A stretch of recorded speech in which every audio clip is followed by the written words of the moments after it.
We'll talk about understanding practical and strategic gender needs. First one, we have practical gender needs. So these are immediate basic needs that help women fulfill their current gender roles. So they arise from the existing division of labor and social expectations placed on women. Addressing these needs does not necessarily change women's societal status, but it improves their living conditions. Examples of practical gender needs we have child care facilities. Working mothers need reliable childcare to balance work and family responsibilities. Next one we have healthcare services. Ensuring maternal health care and family planning services help women maintain their health and care for their families.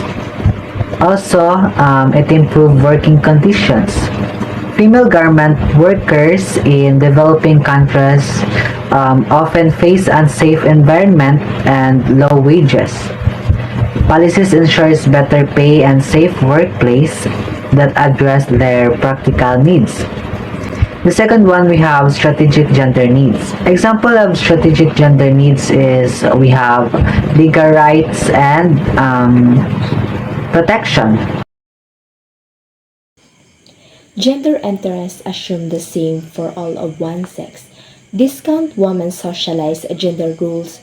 Molyneux defines gender interests as interests developed by men or women by virtue of their social positioning through gender attributes, preferring gender interests over women's interests. To avoid focusing on generic biological similarities, planners translate gender interests into gender needs, means by which their concerns may be satisfied. Gender interests are practical or strategic depending on how addressed.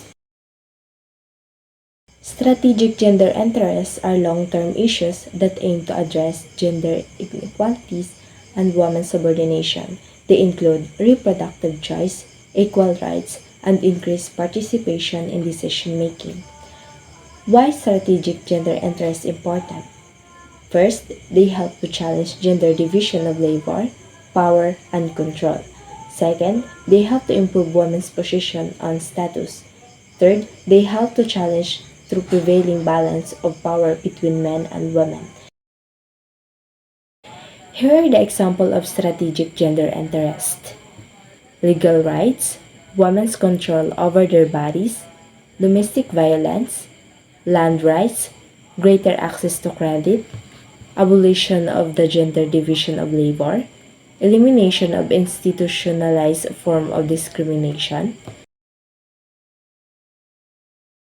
So let's talk about gender mainstreaming. So what is a gender mainstreaming? A gender mainstreaming is a strategy used to promote gender equality by integrating a gender perspective into all policies, programs, and activities.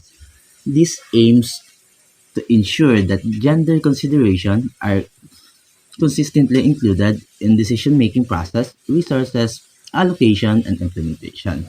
The idea is to avoid reinforcing gender inequalities through policies and instead actively work address disparities between genders. So these are the key aspects of gender mainstreaming. It included inclusive policy design, data collection and analysis, capacity building, gender-sensitive budgeting, and monitoring and evaluation.